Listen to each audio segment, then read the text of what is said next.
به اللهم ارزقنا فهم النبيين وفهم الملائكة والمؤمنين وحسن المستقبل. أما بعد سبحانك لا علم لنا إلا ما علمتنا إنك أنت العليم الحكيم.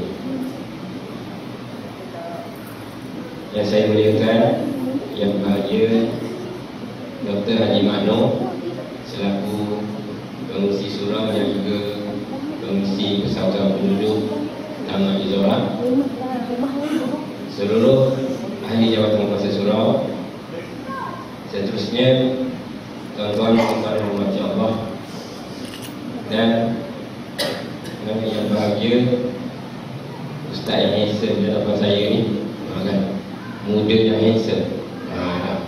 Itu Ustaz Azlan, imam muda kita yang kita jemput khas kali ini untuk bersama dengan kita dalam forum Majlis Rasul, insyaAllah.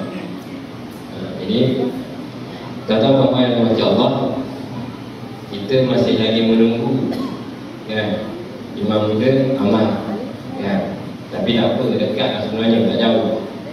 Tadi masa sebelum kita semayang tadi, dia kata 3 km lagi. Maknanya dekat tu kan, 3 km lagi tu dekat lah kan. Tapi tunggu tak sampai juga lagi ni kan. InsyaAllah sampai dan InsyaAllah jumpa tempat yang kita cari, jumpa tempat Taman Izora ni, Surau Balai Islam Taman Izora, InsyaAllah. Jadi tanpa mendengarkan masa, kita ambil sedikit dulu sebelum Tuan Muda Amal sampai. Kita memperkenalkan lagu ahli panel yang ada di sisi saya ni, yang di sisi saya. Okay, sebagaimana yang tuan-tuan perempuan, sebahagian daripada kita dah tengok imam muda dah nampak sangat, dah kenal sangat lah. Tambah-tambah imam muda yang handsome macam ni lagi boleh ingat kan? Jadi kedua-dua imam jemputan kita ni muda dan handsome, Masya Allah kan? Tapi tak tahu nak kahwin ke belum, tak tahu ni. Kalau belum lagi ada harapan jadi menantu lah. Yang ada menantu lah, saya tak boleh, anak saya kecil lagi. Okay. Jadi di hadapan saya ni, sebelah saya ni Ustaz Ahmad Hazrat Ahmad Kamal, berasal dari Seremban. Betul Ustaz? Seremban, orang Logawi. Okey. Sekarang ni menetap di Shah Alam. Menetap di Shah Alam, berumur 31 tahun. 31 Ustaz? Tahun ni 22. Hampir nak jadi umur ahli syurga. Umur ahli syurga dah 30 tahun, 30 tahun.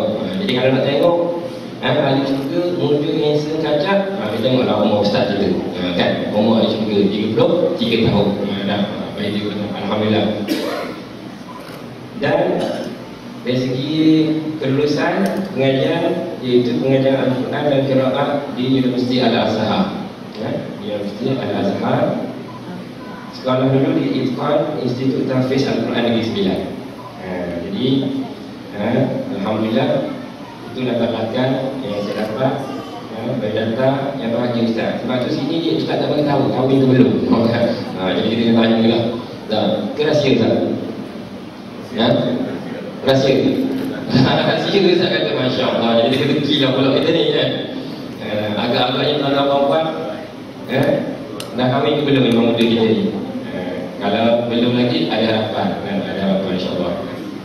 Siapa tak suka imam muda lah, Masya Allah kan? Okey. Dan bertugas mana Ustaz sekarang Ustaz? Bertugas di seksyen 9 sebagai imam di seksyen 9 ni, insyaAllah. Okey. Iaitu sebuah tugas pengenalan diri Ustaz Ahmad Kamal, imam muda kita. Jadi insyaAllah namanya kita mengucapkan ribuan terima kasih kerana kesudian Haji Ustaz untuk hadir sama dalam forum kita, forum Majlis Rasul pada tahun ini, insyaAllah. Alhamdulillah. Dan saya ingat imam muda yang kedua ni kita perkenalkan diri sampai ke umrah, sampai. Jadi imam muda kita ni, imam muda amal ni lagi dia sampai, insyaAllah kita perkenalkan diri. Okay, tuan-tuan perempuan rahmati Allah Subhanahu Wa Taala, kita masih lagi dalam suasana bulan Maulid Rasul, Rabiul Awal. Masih lagi memperkenalkan, melihat dan mengingati tentang tentang kelahiran Nabi Muhammad sallallahu alaihi wasallam, bulan-bulan mulai menyusul. Tapi nak ingat Nabi sallallahu alaihi wasallam ni bukan sekadar pada bulan Rabiul Awal saja. Sepanjang masa kita kena ingat Nabi. Tapi kita adakan sambutan Maulid Rasul supaya ada hari khusus yang kita boleh ingat Nabi. Sedangkan hari-hari sepanjang masa hidup kita ni kita ingat, kita kena sentiasa ingat dan kita cinta kepada Nabi sallallahu alaihi wasallam. Itu yang sepatutnya. Jadi sebagaimana yang kita tahu, Nabi Muhammad sallallahu alaihi wasallam silakan Ustaz. Alhamdulillah sampai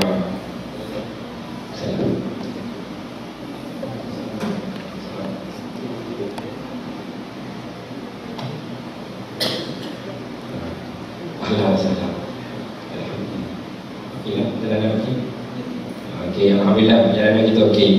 Jadi betul lah Ustaz kata 3 km dekat sembuh lah tu kan, sampai kan. 3 km Alhamdulillah. Jadi tuan-tuan puan-puan, kita terus kenalkanlah imam muda kita, iaitu Ustaz Ammar bin Wan Harun, imam muda Muslim kedua. Orangnya pun handsome juga. Tapi saya tak pasti dah ni dah kahwin tu belum agaknya. Lagi tu belum, Masya Allah, lagi tu belum. Apa maksud lagi tu belum?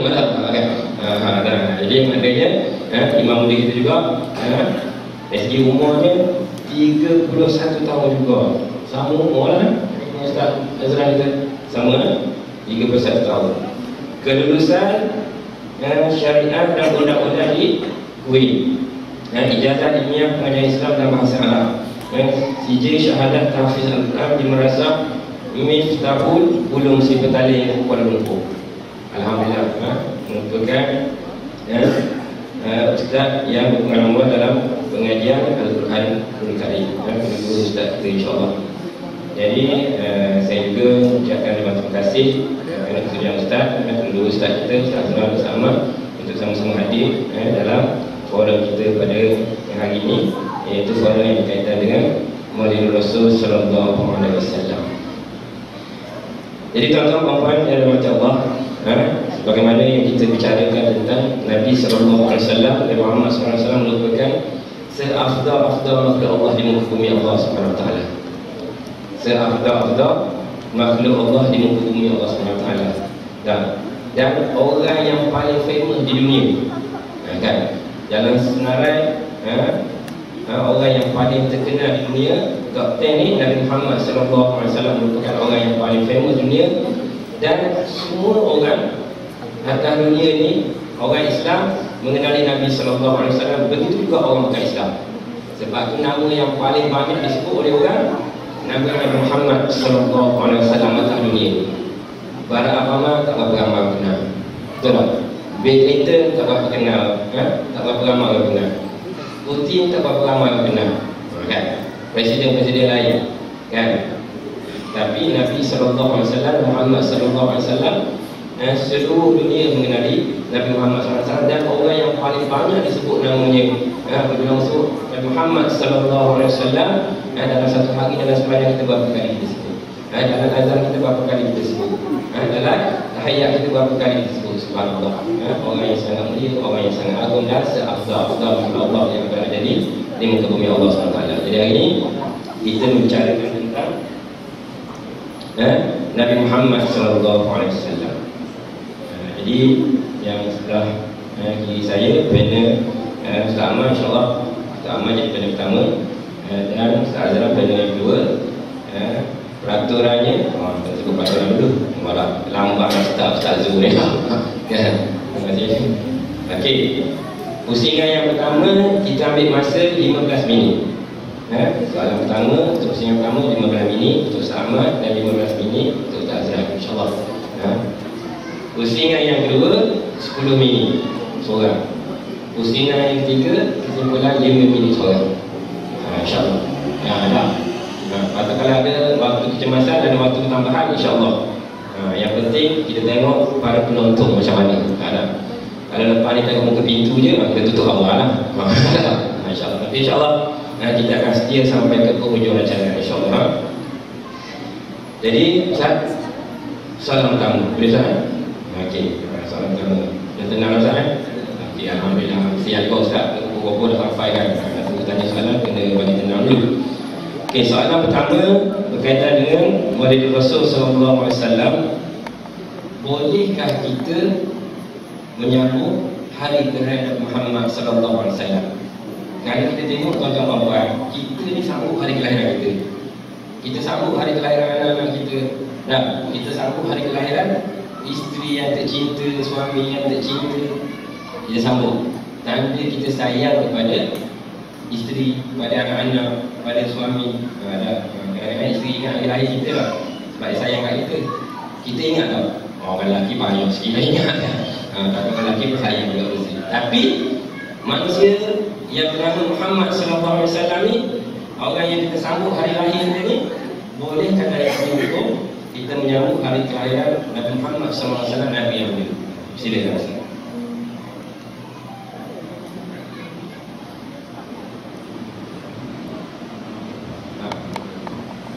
Tak cukup Ustaz?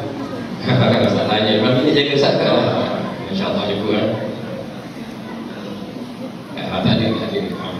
Kalau saya senyap tu, Ustaz terus je lah.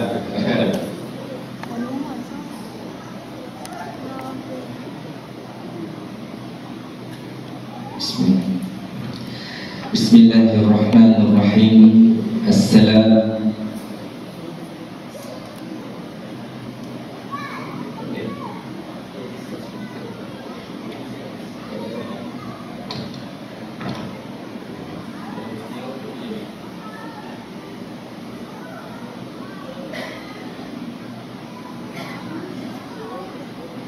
Assalamualaikum warahmatullahi wabarakatuh.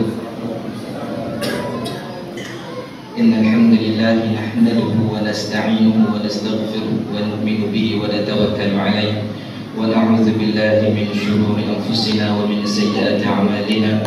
Man yahdihillahu fala mudilla lahu wa man yudlil fala hadiya lahu.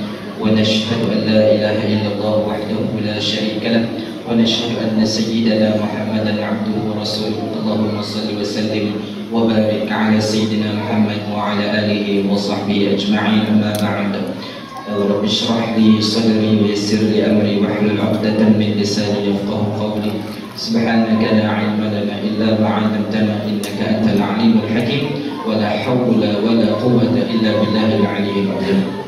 Alhamdulillah. Terima kasih kepada Ustaz Haji Muhammad Zul Rushdi Dezan selaku moderator kita pada malam ini, yang saya kasihi sahabat saya Muhammad Arad, yang saya hormati barisan kepimpinan Surau Balai Islam, Tuan-Tuan Imam, Tuan-Tuan Bilal Jawatan Kuasa, para pimpinan masyarakat, alim ulama yang saya hormati, para pensyarah, guru-guru, Tuan-Tuan Haji dan Tuan-Tuan Hajah, muslimin dan muslimat yang dirahmati Allah Subhanahu wa taala. Alhamdulillah, kita syukur kepada Allah Subhanahu wa taala pada malam ini kita dapat sama-sama berhimpun dalam majlis ilmu.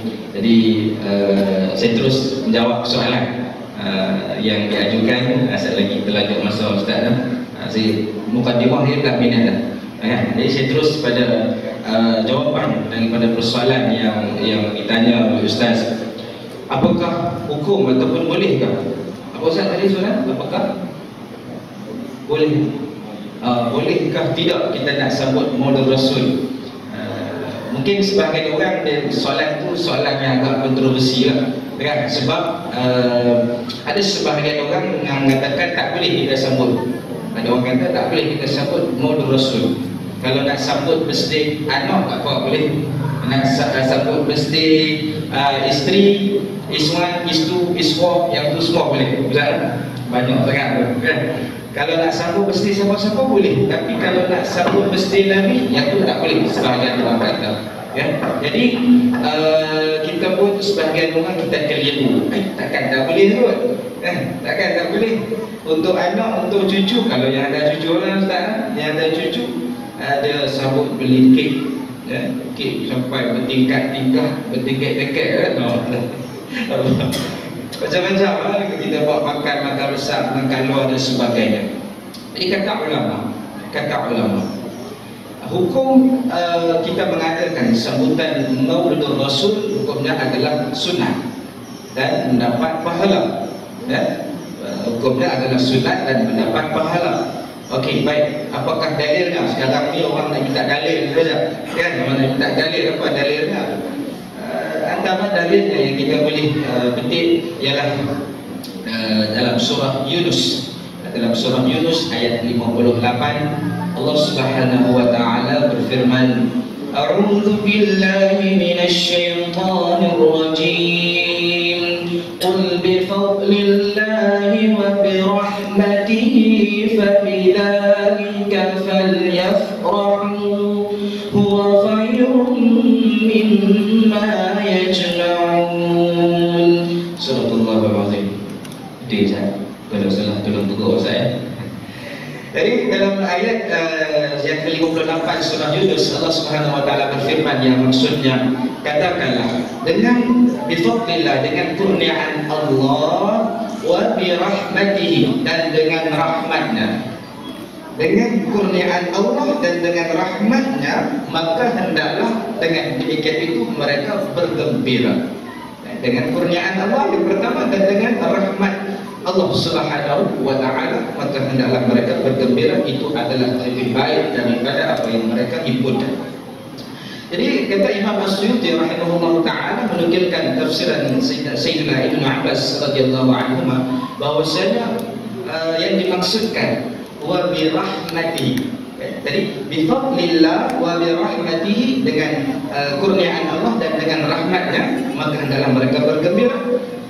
Birahmatihi itu ditafsirkan sebagai wa bi Muhammadin, dengan Nabi Muhammad sallallahu alaihi wa ala alihi wasallam. Itu adalah tafsiran Ibnu Abbas yang dinukilkan, yang dinyatakan oleh Imam As-Suyuti rahimahullah taala. Jadi dengan sebab Nabi Muhammad sallallahu alaihi wasallam, hendaklah kita bergembira. Hendaklah kita sebagai umat baginda kena bergembira dengan kehadiran, dengan keputusan Nabi sallallahu alaihi wasallam. Jadi tidak salah kita mengadakan sebutan Maulid Rasul. Orang nak buat pertarakan ke, orang nak buat selawat ke, kita nak buat kenduri ke, kita nak buat majlis ilmu ke, kita nak buat apa-apa, macam-macam lah. Asalkan ia tidak melanggar syariat, asalkan ia bertepatan dengan Al-Quran dan As-Sunnah dia sendiri. Tetapi kalau ia bertentangan dengan sunnah, dia bertentangan dengan Al-Quran, maka yang itu yang tak boleh. Yang itu yang tak boleh. Tapi yang tidak bertentangan dengan ia sendiri, maka silakan buatlah tanda kita bergembira. Ustaz, kita bergembira dengan kehadiran Nabi sallallahu alaihi wasallam. Dan lagi surah Al-Anbiya, surah Al-Anbiya ayat 107. Betul tak? 107 surah Al-Anbiya, ayat yang selalu kita dengar, selalu kita baca. Ustaz-ustaz kita selalu baca ayat ini. A'udzu billahi minasy syaithanir rajim. Wa ma arsalnaka illa rahmatan lil alamin. Subhanallahul azim. Allah Subhanahu wa taala berfirman, yang maksudnya tidaklah kami utuskan engkau wahai Muhammad kecuali untuk rahmat sekalian alam. Betul saya tadi 107 kan? Surah Al-Anbiya ayat 107 Allah Subhanahu berfirman, tidaklah kami utuskan engkau wahai Muhammad kecuali untuk rahmat sekalian alam.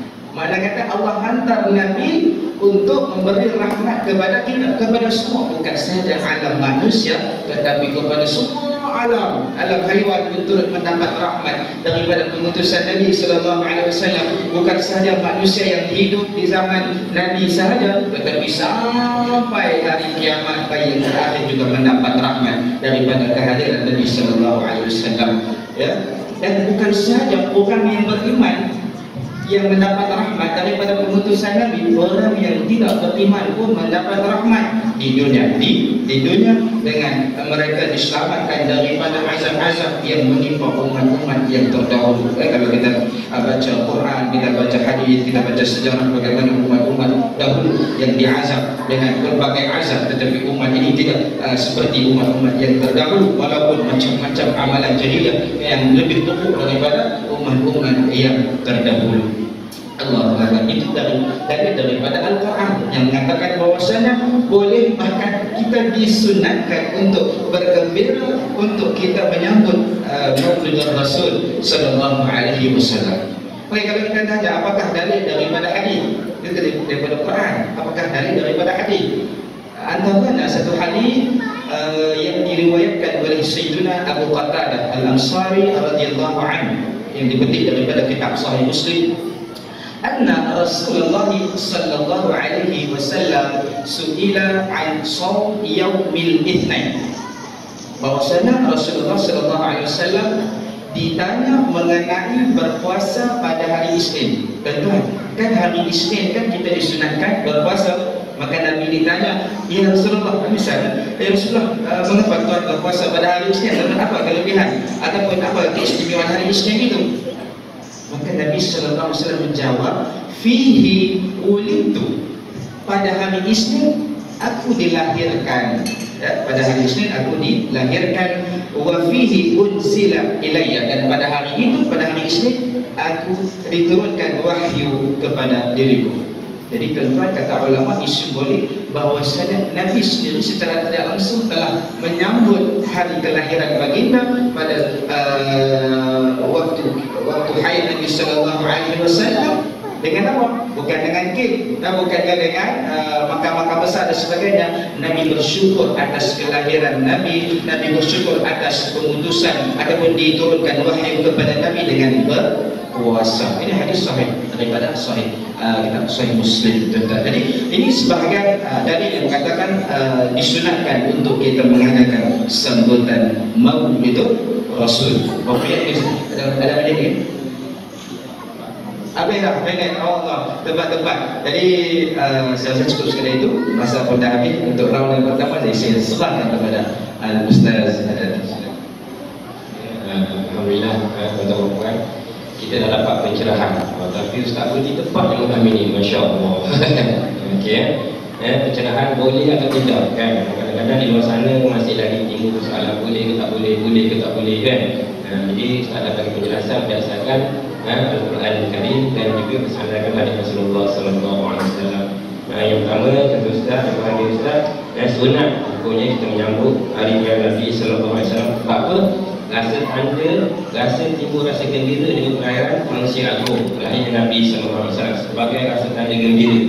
Dan juga dengan Nabi sallallahu alaihi wasallam merupakan rahmat Allah Subhanahu wa taala untuk seluruh alam. Jadi Ustaz telah mengeluarkan dalil dalam Al-Quran, iaitu Nabi diutuskan untuk memberi rahmat kepada seluruh alam. Dan juga dalil dalam hadis, Nabi berpuasa pada hari Isnin. Jadi tanda gembira kerana pada hari Isnin baginda Rasulullah sallallahu alaihi wasallam. Jadi ketiga-tiga dalil yang dikemukakan oleh Ustaz menunjukkan bahawa kita boleh menyambut hari kelahiran Rasulullah sallallahu alaihi wasallam. Tapi istimewanya Rasulullah, dia sambut hari-hari dengan ibadah, dengan puasa. Kita tuan-tuan puan-puan, dia sambut hari-hari dengan kek berapa? Lapis. Kan? Silap-silap sambut hari-hari dengan KFC, McDonald's, dengan pizza kan. Sebab tu, itulah cara Nabi sallallahu alaihi wasallam menyambut hari kelahiran. Jadi pokoknya boleh kita menyambut hari kelahiran. Alhamdulillah Ustaz. Tadi cakap banyak-banyak Ustaz kata tadi. MC pun ada kurang minit ambil masa tu. Jadi kita terus kepada panel kita yang kedua. Itu soalan yang berkaitan dengan soalan yang berkaitan dengan kita semua mengaku bahawa kita mencintai Nabi sallallahu alaihi wasallam. Kalau kita tanya semua orang Islam pada dunia ini, dia akan kata saya cinta Nabi. Kita semua akan mengaku bahawa kita cinta Nabi sallallahu alaihi wasallam. Tapi apakah bukti dan tanda yang membuktikan bahawa kita benar-benar cinta kepada baginda Rasulullah sallallahu alaihi wasallam? Tak. Ada tak bukti? Kita ni kita cinta. Apa bukti? Jadi Ustaz silakan untuk menguraikan macam mana bukti yang kita tunjuk bahawa kita ni cinta dan sayang kepada Nabi sallallahu alaihi wasallam. Assalamualaikum warahmatullahi wabarakatuh. Tak semangat ke sore ni? Tak makan lagi ke tuan-tuan? Dah? Ya. Kita sabar tunggu makanan kat luar. Alhamdulillah Rabbil Alamin. Wassalatu wassalamu ala asyrafil anbiya wal mursalin wa ala alihi wa sahbihi ajma'in. Terima kasih saya ucapkan kepada moderator forum Fadil Ustaz Haji Muhammad Zul Rushdi. Saya tidak lupakan juga sahabat seperjuangan saya Ustaz Imam Muda Amal. Lama tak jumpa dia ni tuan-tuan, busy panjang ya.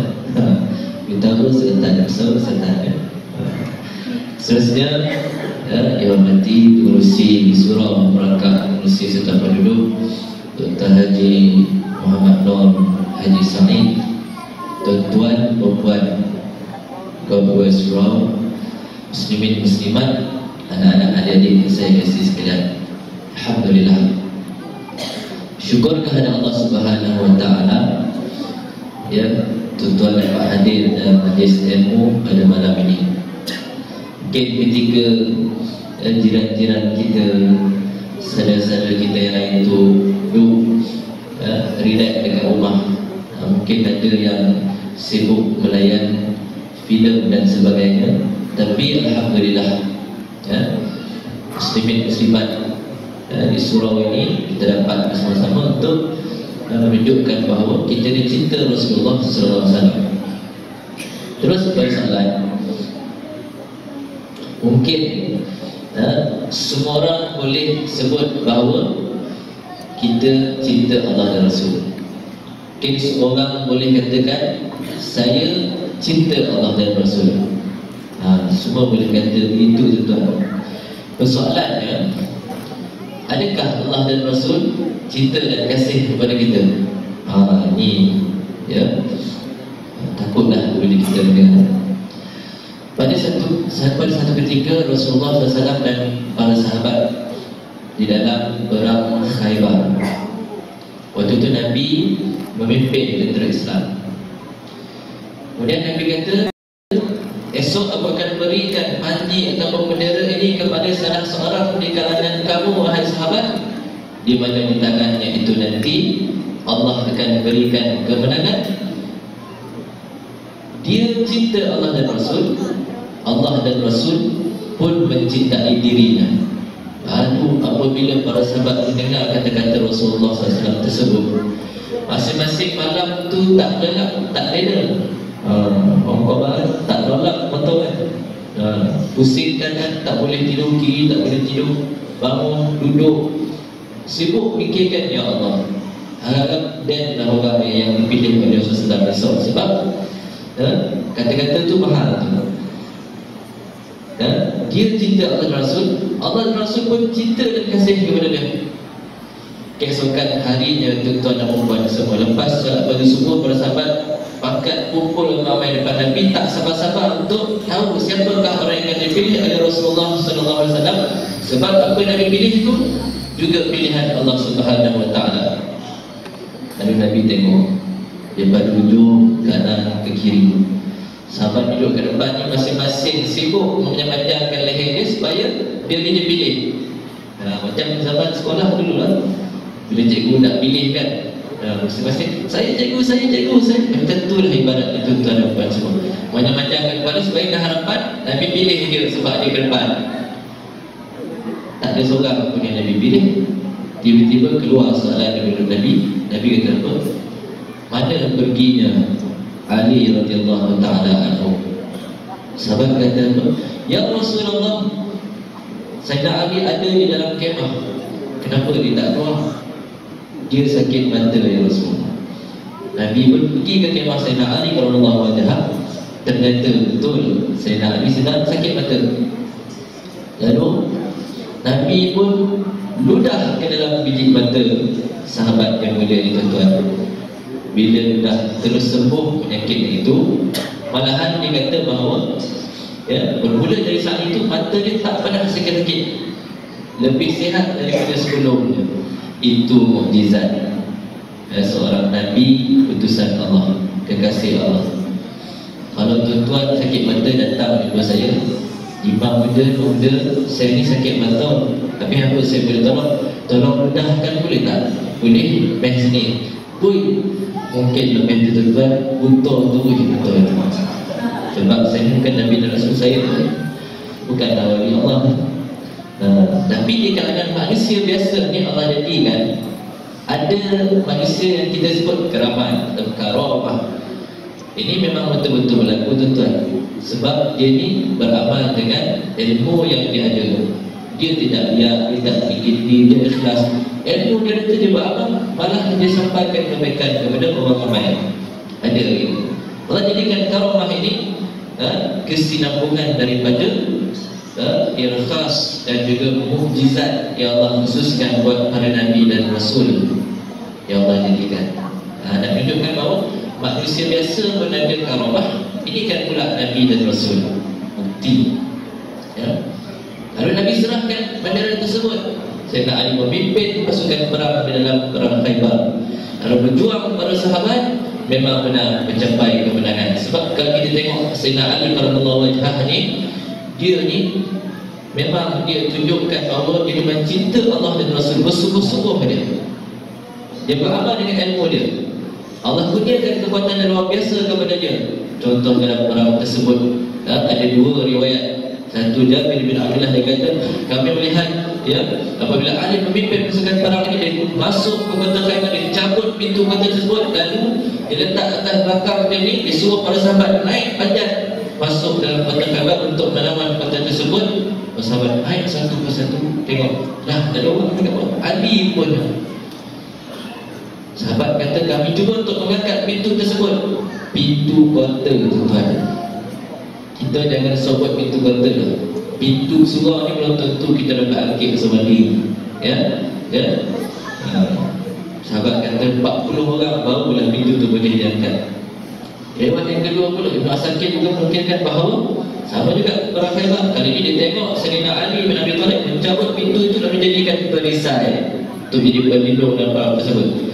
Bila sahabat tengok Sayyidina Ali pegang pintu yang besar, wadab-wadab ini tuan-tuan, mereka pun berlindung di belakang pintu tersebut untuk mengelak daripada dihujani oleh serangan pihak musuh Yahudi dalam kota tersebut.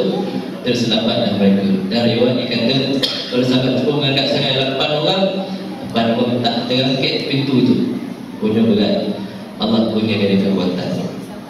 Tapi dia dah tunjukkanlah keberanian dia itu dalam hidup. Sebab itu tak mustahil Allah dan Rasul cinta dan kasih kepada Sayyidina Ali bin Abi Thalib radhiyallahu ta'ala. Kita pula duduk berlaung-laung, ya hanana, ya hanana, ya hanana, ya hanana, sallallahu ala Muhammad. Dengan berzanjir, al-jannatu wa na'imuha sa'dun liman yusalli wa yusallim. Kita sebut betul kita ni cinta dan kasih kepada Allah dan Rasul. Belum tentu boleh tuan. Ya? Oleh itu apabila kita lepas, mesti kita buktikan.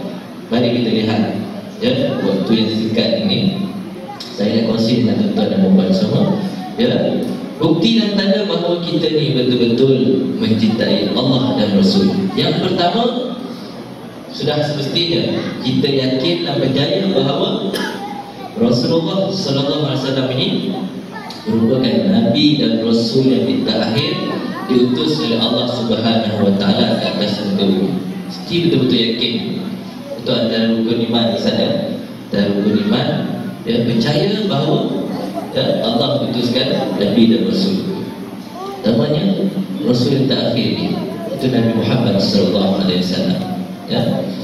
Ini Allah Subhanahu wa taala sebut di dalam surah Al-Ahzab ayat yang ke-40. A'udzu billahi minasy syaithanir rajim. Ma kana Muhammadun aba ahadin min rijalikum walakin Rasulullah wa khataman nabiyyin wa kana Allahu bikulli syai'in 'alima. Sallallahu alaihi wasallam. Nabi bukan manusia biasa, tapi walakin Rasulullah. Dia Rasul utusan Allah, ya, wa khataman nabiyyin, penutup segala nabi dan rasul. Ya, Allah Maha mengetahui segala sesuatu. Apa ada di kalangan umat Islam ni, dia tak yakin bahawa Muhammad itu merupakan utusan Allah. Contohnya kelompok Syiah, senang cerita tuan. Kan? Saya cerita Sayyidina Ali, jadi kalau ada Syiah dalam ni bangun, kata tengok Ustaz tu pun cerita Sayyidina Ali, mana dia cerita Abu Bakar, Umar, Uthman. Tuan jangan risau pula, saya ni bukan Syiah. Tak ada pasal kalau tangkap dalam dia. Sini ada Syiah tak? Tak ada. Kalau dia mengaku, kita tangkap dia tuan. Bahaya dia Syiah. Ya? Dia boleh mempertikaikan. Mereka boleh mengatakan bahawa sebenarnya sepatutnya Nabi dan Rasul tadi itu Ali. Banyak lagi lah. Kalau kita berdebat dengan mereka, tak benar. Ya? Itu yakin, betul-betul yakin, percaya. Yang kedua, mencontohi akhlak dan peribadi Rasulullah SAW. Maknanya Rasulullah SAW ini ada padanya suri teladan. Ya? Biasa kita dengar ayat yang Allah sebut dalam Al-Quran, ayat 21.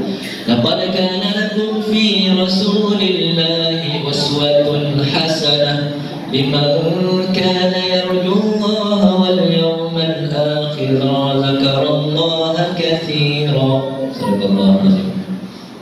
Nabi itu A sampai Z, mula buka mata sampai pejam mata, tidur, ya? Hatta masuk bilik air sekalipun ada Nabi tunjukkan macam mana cara untuk masuk melangkah dalam bilik air. Ya? Agama lain ada apa dalam? Nak masuk bilik air pun ada. Kita kena baca doa ni tuan. Ada adabnya. Bila tak ada adab tu yang ada satu kaum dekat atas muka bumi ni. Hebatlah negara dia, cukup hebat, canggih, jauh lebih maju kita. Tapi dia tak tahu adab dalam toilet. Ya, letak kat belakang tu 1 kali 1, 1, 2 kali 1, 2, 3 kali 1, 3. Dia baca sipit. Ya, adab jangan kita bercakap ketika membuang air. Tak ikut sunnah Nabi tu yang tengah buang air, tangan mendadak, ya, telefon berbunyi, jangkit tuan. Ya, telefon pula main lagu je, bukan main. Ya, InsyaAllah, InsyaAllah. Lagu Mahidin tapi dalam tadek. Ya, angkat. Itu tak boleh bagi sunnah Rasulullah. Yang ketiga, hidupkan sunnah Rasulullah SAW. Kalau kita ni betul-betul cinta kepada Nabi SAW, hidupkan sunnah. Antara sunnah yang sangat penting zaman kita ni, zaman fitnah, zaman teknologi, zaman serba mencabar dan serba sepi itu, majlis ilmu. Majlis ilmu kena berbanyakkan tuan. Tak salah untuk kita berselawat. Bagilah puluhan ribu, ratus ribu, tak apa tuan. Tapi kalau sekadar berselawat, nak mendengar halu telinga, tak ada majlis ilmu, tak berguna juga. Cuba kita tanya seorang-seorang yang pergi berselawat. Tak usah pergi jauh tuan. Kita tanya dia. Ya, dia duduk depan, masa depan berselawat. Ya, cara mengangkat takbir yang betul macam mana? Kita test dia. Kat takbir betul. Ada yang kata takbir Allahu Akbar. Ada Allahu Akbar. Ada Allahu Akbar. Mana satu yang betul? Tapi pun dia tak boleh jawab tuan. Ini kan pula benda-benda yang lain. Ya, na'udzubillah. Mudah-mudahan tuan di depan saya ni dia faham kaitan, ya, perkara keutamaan fiqh awlawiyah. Yang keempat, cinta Nabi SAW melebihi diri sendiri, keluarga dan harta benda. Dah habis waktu boleh buat ni. Macam mana ni? Sikit lagi ya? Boleh. Tak pun gabung terus lah. Kan saya terus kesimpulan. Cinta Nabi SAW melebihi diri sendiri, ya, harta dan juga ahli keluarga dia. Ini biasa kita dengar para tuan, biasa dengar Ibn Hakim, kisah Sayyidina Umar Al-Khattab radhiyallahu ta'ala anhu. Dia kata dia cinta Nabi SAW lebih segalanya kecuali diri dia. Maknanya dia masih sayang diri dia pada Nabi. Lalu Nabi kata belum cukup dia. Lalu Sayyidina Umar kata, aku menyayangi kau wahai Rasulullah SAW melebihi segalanya, termasuk diri aku. Maknanya dia sangat berkorban kerana Rasulullah SAW. Al-ana ya Umar. Nabi kata sekarang baru sempurna iman kamu wahai Umar. Ya, kita kena berkorban tuan. Tunjukkan kita cinta kepada Allah dan Rasul. Kita contoh dalam perang Uhud. Di dalam perang yang kisah yang sangat tragis dalam kehidupan Rasulullah SAW. Kiranya berpeluang dia menziarahi Madinah Al-Munawwarah. Antara tempat yang mesti kita ziarahi yang pertama Masjid Nabawi sendiri. Sebab Nabi pernah sebut solat dalam masjid ini 1000 kali lebih baik daripada solat pada masjid lain, kecuali Masjidil Haram. Maknanya kalau tuan-tuan sembahyang 1000 kali dalam surau apa nama ni? Anjur Izora kan? 1000 kali sembahyang kat sini baru menyamai sekali solat di masjid Nabi. Dan dalam masjid Nabi itu ada makam Nabi, makam Abu Bakar, makam Umar, para sahabat. Tempat yang kedua antaranya Bukit Uhud. Situ ada makam para syuhada Uhud, Hamzah radhiyallahu anhu, Mus'ab bin Umair. Dalam perang Uhud itu tuan perempuan Nabi dah pesan kepada para sahabat tentang tentera pemanah. Nabi bahagi pada 3 kumpulan. Tentera pemanah duduk di beberapa atas bukit Jabal Rumah dikuasai oleh Abdullah bin Jubair. Kemudian pasukan kanan, pasukan kiri. Nabi pesan dekat Abdullah bin Jubair dan tentera pemanah, la taqrabu hadzal makan. Jangan tinggalkan tempat ini. Ya, selagi Nabi tak suruh sahabat turun di bukit tersebut. Walaupun kamu nampak burung datang makan makanan yang dekat bawah, maksudnya walaupun musuh kat bawah dah mati semua tuan-tuan, ada datang burung makan apa yang ada dekat bawah tu, jangan tinggal. Maklumlah syaitan ini di mana-mana saja tu. Lagi hebat orang tu, lagi besar bapak setan mental tu. Dibisik ke sahabat, turun bawah. Ya, harta ada banyak tinggal oleh kafir Quraisy tersebut. Mereka satu-satu turun.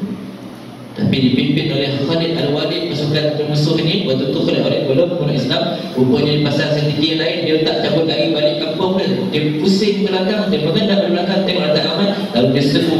Waktu itulah tuan-tuan nak tengok para sahabat cinta ke tidak kepada Rasulullah SAW. Ada, kalau kita baca sejarah orang sebut, dikatakan waktu tu dalam satu ketika Nabi ini di perisai Nabi para sahabat tu paling banyak 11 orang sahaja. Bayangkan pada serang ratusan tentera musuh, 11 orang jadi perisai. Antaranya Abu Dudadah, Abu Talha, Husaybah binti Ka'ab. Husaybah itu kan orang perempuan pun jadi perisai menghalang serangan yang berpihak musuh. Sehingga kan dalam perang tersebut Nabi terjatuh ke dalam lubang yang digali oleh Abu Amir Al-Fasiq.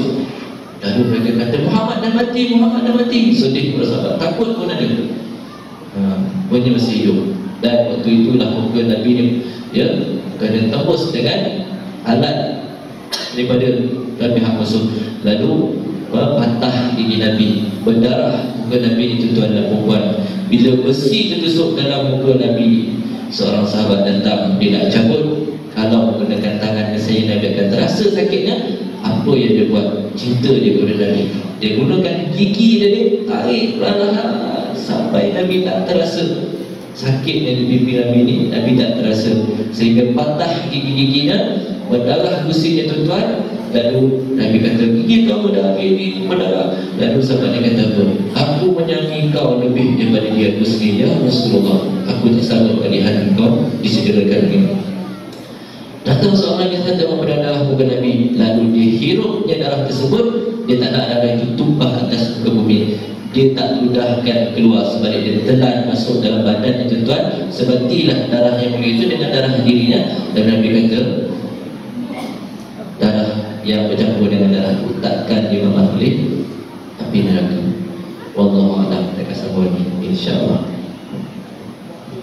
Okay, terima kasih kepada yang bahagia Ustaz Azraq, alhamdulillah.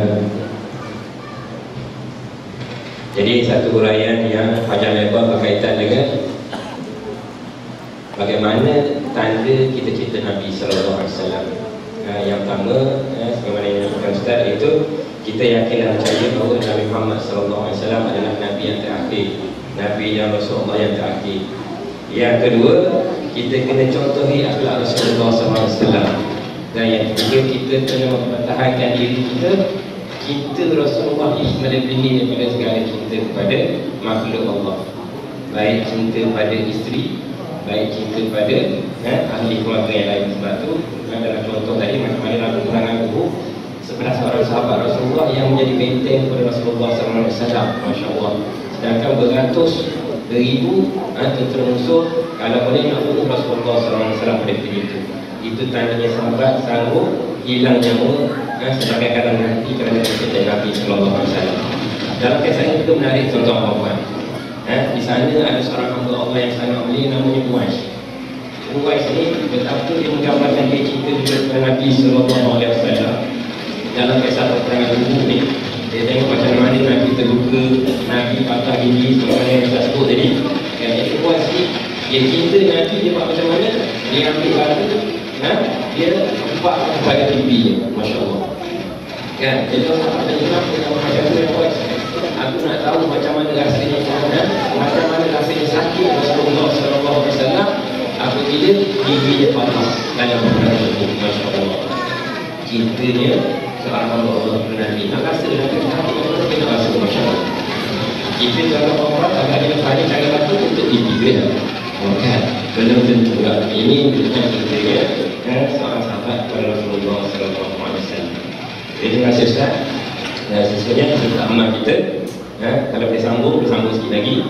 Sebab boleh tak kita sayang sangat isteri kita? Kadang-kadang dalam kehidupan kita ni ada orang sayang isteri, ada sayang anak, kita lebih daripada kita sayang. Boleh tak macam tu? Sebab anak bukan kepada orang yang sangat kita sayang. Jadi tak dalam sebut sikit banyak, minta pasal lanjut dan seterusnya. Bagaimana kalau kita nak lihat Nabi SAW mencintai kita. Silakan Ustaz. Bismillahirrahmanirrahim. Terima kasih kepada Ustaz. Allahu Akbar. Jadi soalannya, boleh tak kita mencintai ahli keluarga kita? Boleh tak kita cintakan orang lain lebih daripada diri kita sendiri? Itu Ustaz. Jadi jawapan tu Ustaz Muhammad Azrai pun ada Muhammad pun dah cerita bahawasanya tidak boleh kita melebihkan cinta orang lain melebihi cinta kita kepada Nabi SAW. Dalilnya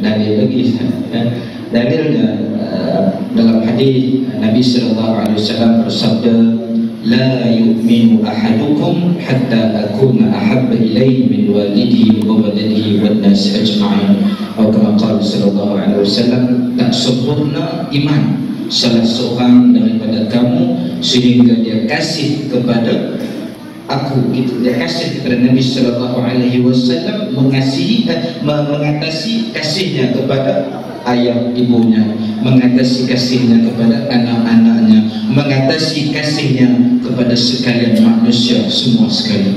Mana kata kalau nak sempurna iman, sayang Nabi nombor satu, melebihi sekalian manusia. Walaupun manusia itu adalah anak-anak kita, walaupun manusia itu adalah isteri suami kita, orang yang kita paling sayang, tapi kita kena lebihkan Allah dan Rasul dan berjihad di jalan Allah Subhanahu wa Ta'ala.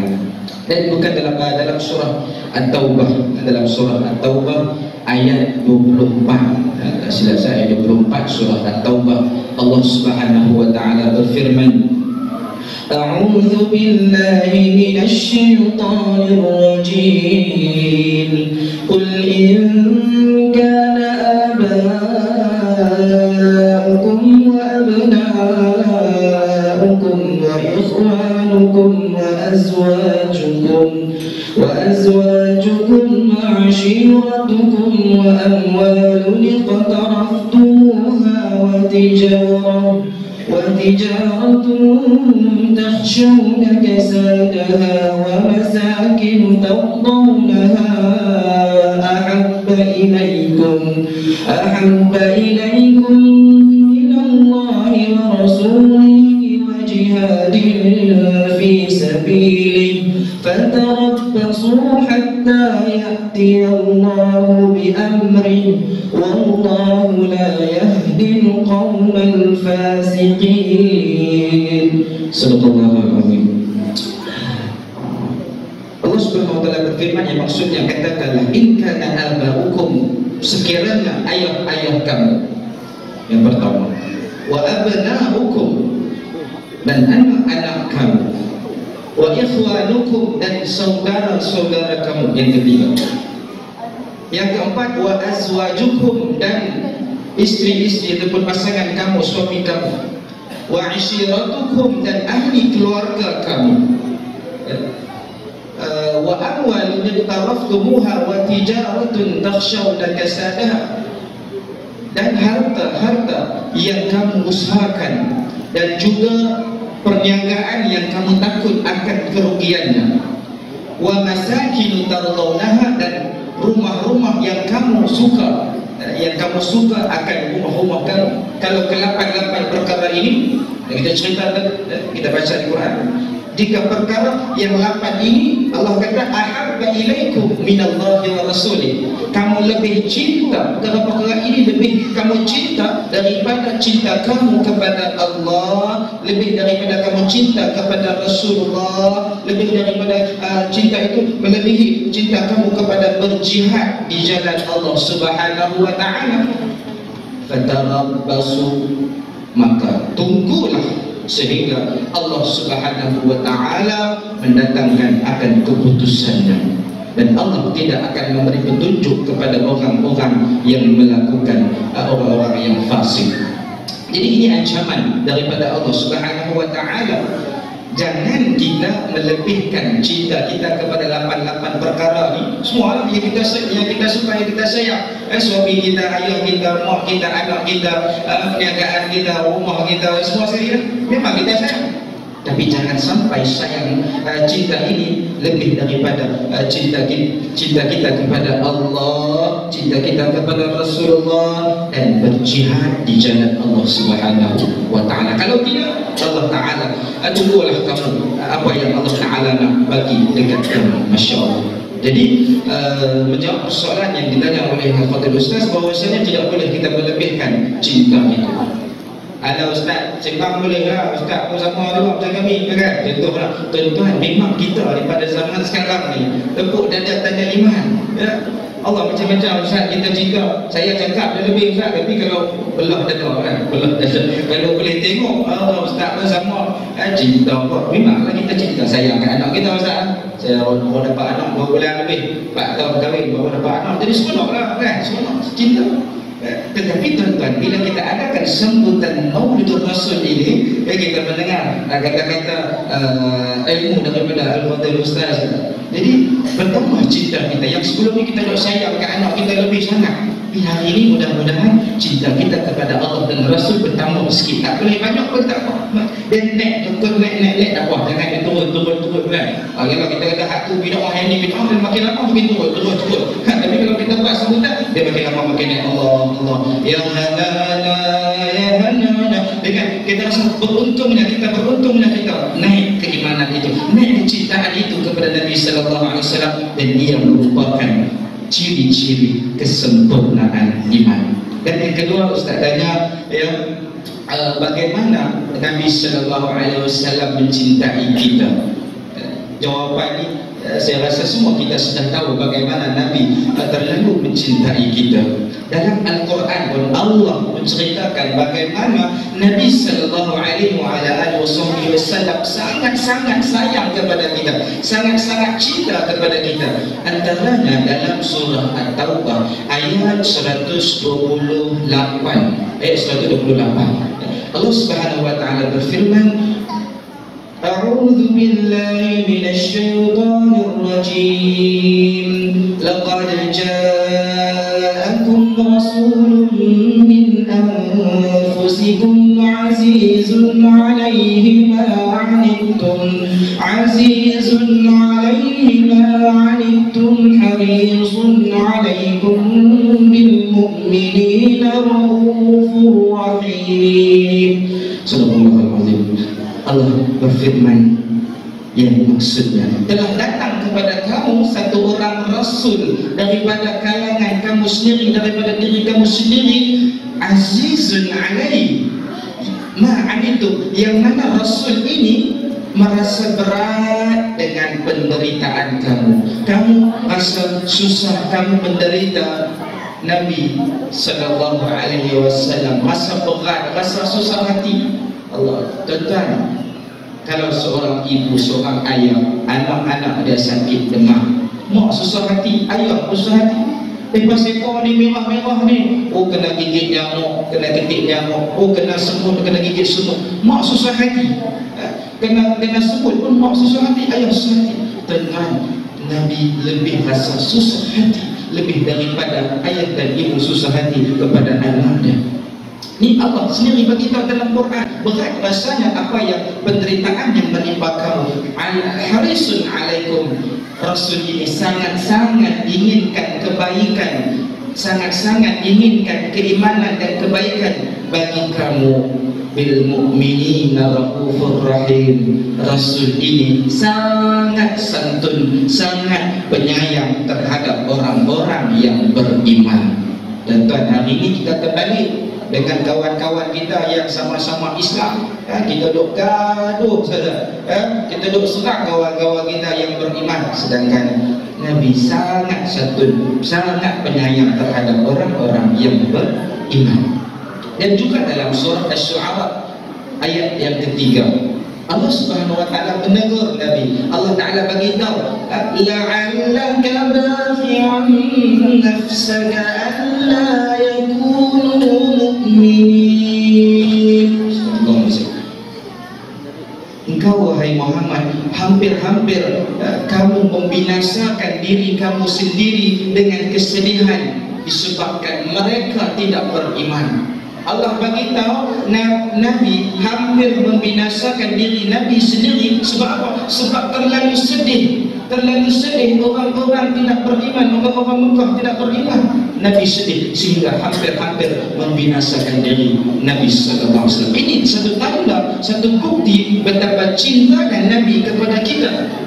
Nabi nak kalau boleh sejak daripada umat Nabi tak ada seorang pun yang mati dalam kufur kepada Allah. Nabi nak kalau boleh semua sekali, tak terkecuali daripada zaman Nabi sampai bayi yang terakhir, semuanya mati dalam Islam. Bila mati dalam Islam, tempatnya di mana? Tempatnya di syurga Allah Subhanahu wa taala. Allah, kalau kita nak cerita bagaimana betapa banyaknya cerita-cerita yang membuktikan kasih sayang Nabi kepada kita, antaranya dalam cerita bagaimana Nabi berdakwah di kota Taif. Ya, Nabi berdakwah di kota Taif, Nabi berjumpa dengan pembesar-pembesar di sana, Nabi dihalau, Nabi dimaki. Ada salah seorang pembesar Taif kata, "Ya Muhammad, kalau engkau itu Nabi, aku tak mau cakap dengan kamu. Hampirlah aku tak mau sembang dengan hang, kan? Kalau hang Nabi, kalau betul-betul hang Nabi, problem kalau aku sembang dengan hang. Kalau hang bukan Nabi, memang tak ada masa aku nak layan orang berjalan." Ada seorang pembesar beritahu kat Nabi, "Ya Muhammad, ada orang lain kah yang Allah nak lantik jadi Rasul, jadi Nabi? Hang ni kan?"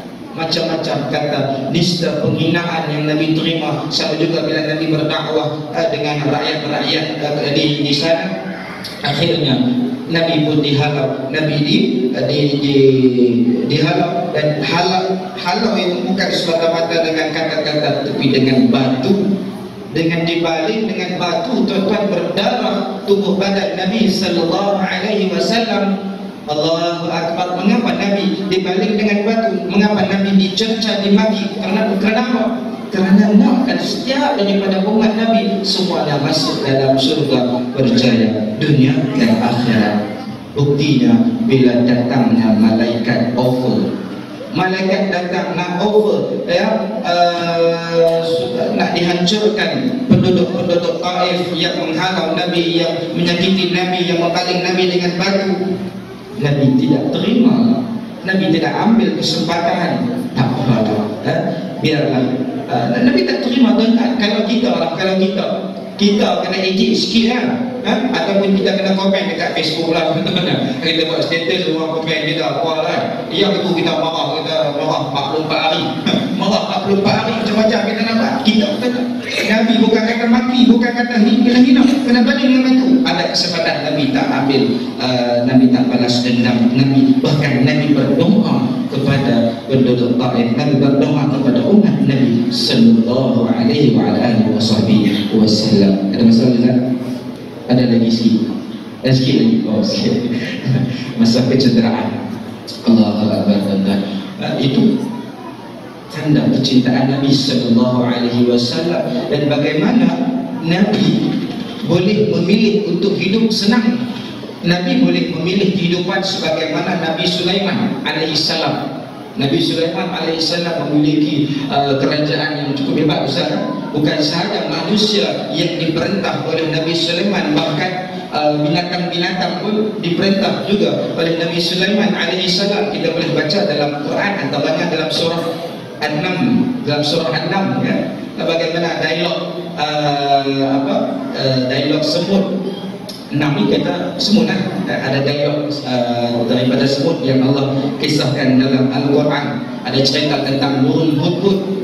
Nabi Sulaiman kata, mana aku tak tengok pun burung hudhud, kan? Burung hudhud buat barisan, cek up, panggil Ustaz. Dia cek barisan kan, mudah. Tengok burung hudhud tak ada. Tak ada. Aku pasal apa? Kata Nabi Sulaiman, ma liyana aral hudhud. Pasal apa? Aku tak nampak burung hudhud. Oh, ni nak kena ni kalau buat kesalahan sebab tak hajat perhimpunan Nabi Sulaiman. Betul? Punya hebat Nabi Sulaiman. Siap binatang pun kena tunduk, kena di bawah pemerintah Nabi Sulaiman. Nabi Muhammad sallallahu alaihi wasallam,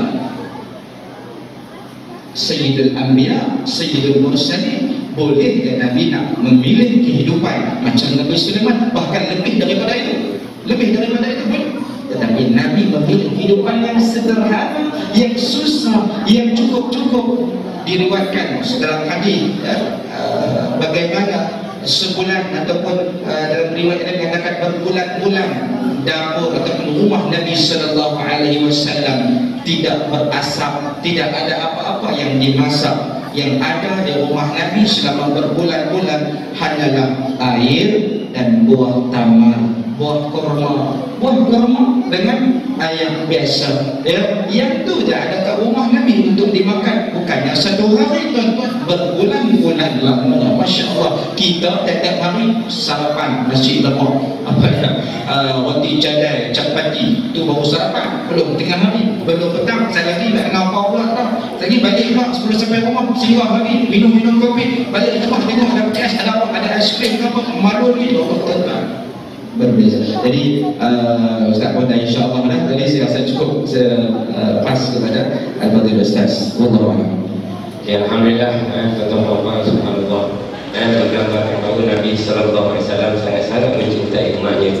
Sebab tu Nabi sedih, bagaimana yang nyatakan Ustaz, kalau ada umatnya yang tidak beriman kepada Allah Taala. Sebab tu betapa sayangnya Nabi sallallahu alaihi wasallam, seperti yang saya nyatakan tadi, andainya malaikat boleh ambil gunung untuk timpakan kepada penduduk Taif, tapi Nabi kata jangan. Dan kerana cinta dan sayangnya Nabi sallallahu alaihi wasallam lebih daripada cinta seorang kepada seseorang yang dia kasihi. Sebab tu kalau tak menceritakan panjang lebar tentang Nabi sallallahu alaihi wasallam ni begitu mencintai umatnya, subhanallah. Yang jelas kita kena cinta Nabi lebih daripada kita mencintai segalanya. Saya ingat kalau kita tengok dalam kitab ini dia menyatakan tentang kita pada kita, dia kisah berlaku pada hari kiamat. Kisah berlaku pada kiamat. Nanti setiap umat yang berdosa daripada kalangan para nabi dan rasul semuanya akan dimasukkan ke dalam api neraka Allah. Malaikat mendengar kepada Nabi sallallahu alaihi wasallam. Tingkat yang pertama di kalangan umat Nabi sekian-sekian, dosanya sekian-sekian. Nabi tanya lagi, tingkat yang kedua, kan? Api neraka yang kedua tu, tingkat yang kedua ni, malaikat Jibril cerita ini golongan sekian-sekian, umat sekian-sekian, dan cerita satu-satu. Akhirnya sampai kepada lapisan yang ketujuh, atas sekali, umat Nabi Muhammad, kan? Nabi tanya Jibril alaihissalam, siapakah penghuni neraka lapisan yang ketujuh?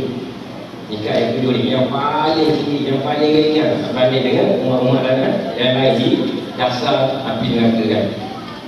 Jibril senyap. Jibril tak cakap apa-apa, tuan-tuan, senyap Jibril, kan? Nabi kata, siapakah penghuni neraka pada tingkat yang ketujuh ni? Kata Jibril alaihissalam, ya Rasulullah, sesungguhnya penghuni neraka tingkat yang ketujuh ini adalah di kalangan para umatmu yang matinya belum bertaubat kepada Allah SWT, dan mereka ini melakukan dosa-dosa besar. Nabi dengar je mereka kata ada di kalangan umat kamu Muhammad, ya Rasulullah, di kalangan mereka yang mati belum sempat bertaubat kepada Allah dan melakukan dosa besar, inilah umat kamu yang dimasukkan ke dalam neraka Allah. menangis Nabi sedih, Nabi tak keluar rumah. Berapa hari lamanya Nabi duduk dalam rumah. Kenapa? Sedihnya tentang berita adanya umat Nabi Muhammad SAW yang dimasukkan ke dalam api neraka Allah. Akhirnya sahabat datang seorang Nabi tak keluar, sahabat datang seorang tak keluar. Jelas sekali baru datang Fatimah Zahra Nabi SAW. Tanya kenapa ya Rasulullah, kenapa kamu nangis wahai ahli itu? Kata Nabi SAW, wahai Fatimah, sesungguhnya ada juga di kalangan umatku yang melakukan dosa besar yang Allah masukkannya ke dalam neraka Allah. Subhanallah ta'ala. Ini menunjukkan betapa cintanya Nabi SAW. Sebab itu sebagaimana yang kita sudah betapa Nabi mencintai kita. Jadi mudah-mudahan tengoklah betapa orang Nabi cinta kepada kita. Mudah-mudahan hari ini kita sama-sama meningkatkan kecintaan kita kepada Nabi SAW lebih daripada orang lain. Lepas ni balik dalam isteri tanya kita, abang, saya siapa yang abang cinta? Mana yang abang cinta tak macam ni? Siapa tak jawab? Tak. Kata Nabi SAW. Kalau isteri menangis pun tak apa. Tapi jawab betul. Awak pun saya sayang juga kepada Nabi. Alhamdulillah kan. Jadi mana orang yang paling kita sayang, orang yang paling kita Nabi SAW dengan bahasa segala-galanya. Terima kasih tuan. Seterusnya kita terus pergi kepada soalan yang terus kepada bahagia Ustaz Azran. Apa agaknya kelebihan kan Nabi? Apa kelebihan yang kita dapat? Ini kita silakan bahagia Ustaz. Bismillahirrahmanirrahim. Alhamdulillah. Mudah-mudahan kita lah termasuk orang yang kita cinta Allah dan Rasul, dan Allah dan Rasul juga mencintai kita. Sebab saya dah sebut datangkan 4 tanda ataupun bukti yang menunjukkan bahawa kita ni benar-benar kasih Allah dan Rasul. Lalu apakah kelebihan? Apa manfaat daripada kita mencintai Rasulullah SAW? Pertama tuan, ianya merupakan sebab untuk seseorang itu dapat merasakan manis ataupun lazatnya keimanan yang ada dalam diri dia akan seseorang, walaupun tak pernah lihat wajah baginda, walaupun tak pernah bertemu dengan Rasulullah SAW. Cukup dengan kita beriman dengan apa yang datang daripada Al-Quran dan hadis Rasulullah SAW, kita yakin dan percaya, kita akan rasakan lazatnya iman tersebut. Betul boleh kita mendengar kisah perit dakwah Rasulullah SAW suatu ketika dahulu, kadang-kadang boleh mengalirkan air mata tuan-tuan dan para guru tadi. Siapa tak sedih kalau kita mendengar kisah sahabat sampai macam tu sekali dia mengobatkan diri dia. Ada sahabat yang 80 tetakan kesan yang ada pada badannya semata-mata untuk menyelamatkan Rasulullah SAW. Jangan kata orang lelaki, orang perempuan pun sama juga berkorban untuk kekasih Allah SWT. Itu betul. Kita akan rasakan lazat manisnya iman. Kalau orang tak cinta Nabi Rasul, dia tak asal apa-apa tuan. Dia buat benda salah pun dia rasa macam tak bersalah sebab tak ada keimanan dalam diri. Dia tak yakin dengan apa yang Allah SWT janjikan. Betul, ada perkara yang saya nak tambah lagi. Tadi baru 4 tuan. Yang kelimanya ialah banyakkan berselawat ke atas dengan Nabi SAW. Sebab tu tak salah untuk kita adakan selawat beramai-ramai sebagainya, banyakkan selawat. Dan ternyata Allah sebut dalam Al-Quran, setiap ayat kita dengar ni ayat ni, A'udzu billahi minasyaitonir rajim. Innallaha wa malaikatahu yusalluna 'alan nabi ya ayyuhalladzina amanu sallu 'alaihi wa sallimu taslima. Subhanallah. Allah dan malaikat berselawat. Tentang lagi kita ni manusia yang biasa tuan, perlu lebih banyak berselawat ke atas dengan Nabi SAW. Malam di tempat saya surau, saya bertugas, kami buat kuliah 2 in 1. Lepas maghrib solat isyak. Lepas solat isyak daurah kitab bersama Syekh Muhammad Zainul Asri. Syekh Muhammad Zainul Asri ni kita tengok kan, hebat dia. Sikit-sikit dia akan selawat, cakap sikit selawat, cakap sikit selawat. Itu antara cintanya kepada Rasulullah SAW.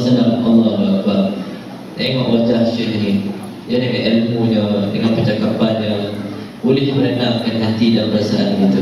Apatah lagi kalau kita bertemu dengan Rasulullah SAW nanti, tuan-tuan. Ya, sebab tu banyakkan selawat ke atas Nabi SAW. Kemudian yang keenam, sopan santun terhadap Rasulullah SAW. Apabila kita menyebut nama baginda, apabila kita memanggil baginda, ini dalam Al-Quran yang disebut, jangan tinggikan suara melebihi suara Rasulullah SAW. Jangankan Nabi masih hidup dahulu, Nabi dah tak ada pun tak payah kita nak tinggikan suara. Antaranya apabila kita menziarahi makam Rasulullah SAW, kan adab ya. Kalau kita tak ziarah Nabi ini, walaupun Nabi itu dah wafat, disebut dalam kitab-kitab muktabar, tuan-tuan, dalam adabnya, tak kira daripada mana kita datang, kalau nak menuju ke Madinah dan ziarah Nabi SAW ini, banyakkan berselawat. Kalau daripada Malaysia direct flight emas terus ke Madinah 9 jam, jangan lekor layan cerita dalam khutbah, tuan-tuan. Habis satu cerita bukan cerita lain, habis satu lagu dengar lagu lain. Ya Allah, ini mana adab? Ini tidak bertemu kekasih kita ni. Ibarat tuan-tuan dulu nak bertemu dengan cinta hati kita kan. Nak buat dating lepas dah kahwin, dating kan. Dia punya siap ke daripada awal pagi atau semalam lagi dah siap baju mana nak pakai, apa makanan nak order. Ibarat begitulah tuan-tuan. Selawat. Sampai pergi Madinah, sebaik-baiknya kita mandi dengan bersih. Kalau sempat lah. Kalau mudah begini tu mandi. Check-in hotel kan, mandi dulu. Bila namanya pilih pakaian yang paling cantik dan kita yang paling terbaik untuk dipakai sebagai ziarah Nabi SAW. Nabi sebut, siapa ziarah aku lepas aku wafat, soalan dia ziarah aku ketika aku hidup. Begitu sekali. Masuk masjid Nabi di Madinah, melangkah kaki kanan, doa teradab, baca doa, Allahumma ftahli abwaab rahmatik. Masuk dengan penuh kerendahan hati, tawadhu, jangan rasa angkuh, sombong dan sebagainya. Sebab ada di kalangan kita ni, dia dah datang banyak kali dah, dia bawa kawan dia yang kekikian, bawa first time sampai Madinah. Masuk dengan keadaan, aku di Madinah ni lebih 10 kali ke. Situlah dulu aku masuk pintu tutup, masuk ke kamar Nabi. Orang tu tak dapat masuk Allah. Cinta sombong punya dia, tuan. Jangan begitu. Ya, ada. Ya, masuk terus cari mimbar, solat 2 rakaat dekat dengan mimbar. Tapi biasanya tak ada harapan kita dah solat 2 rakaat dekat mimbar kawasan Allah. Ya, ramai orang. Cari nama yang tepat, solat 2 rakaat. Lepas tu bergerak menuju ke makam Rasulullah SAW. Kemudian bila makam dah kiri kita pusing menghadap makam, kita bagi Assalamualaikum ya Rasulullah, Assalamualaikum ya Habibullah. Ya, itu teradab.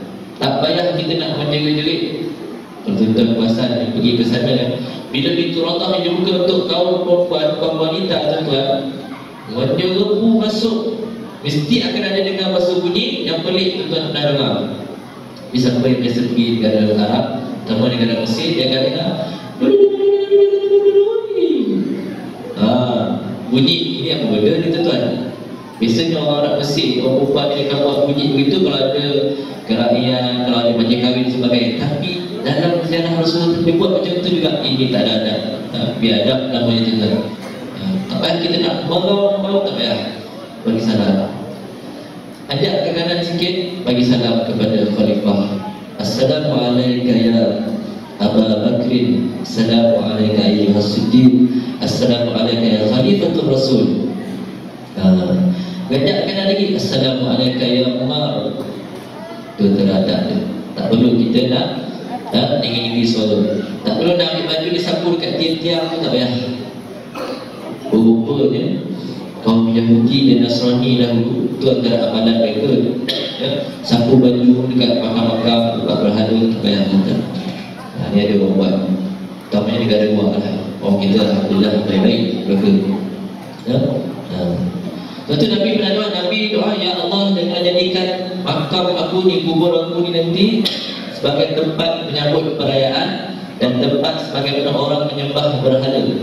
Doa Nabi, Allah makbulkan. Sesuatu yang berkawan dan jaga makam Nabi ni tuan-tuan dan puan. Dahsyat tulisnya. Lama sikit dia suruh jalan. Ada pula seorang tu dia bawa sejadah, satu bangkul letak kepala tuan. Dia kedua pergi makam Nabi, dia sapu sejadah tu dekat tiang-tiang, kemudian dia berdiri dekat badan dia. Ambil satu berkaitan tu, sapu lagi, bilik ke. Ya Allah, ni apa nak benda? Itu tu bid'ah ni tuan. Polis tu ambil, 2-3 orang angkut, letak campak luar pasti. Saya tengok sini. Itulah kesalahan. Allah pelihara pakar berita daripada berlaku pemujaan yang sebegitu. Ya. Okey. Kemudian sopan santun ibadah. Yang ketujuh, kita berharap supaya dapat lihat, dapat bertemu Rasulullah SAW, dapat bersama dengan baginda di dalam syurga nanti. Yang ke-8, belajar Al-Quran. Belajar Al-Quran tuan-tuan, penting. Ya, antara kelebihan kita mencintai Rasulullah SAW, kita akan dapat berkatnya di dunia dan di akhirat. Ini kita dapat lihat.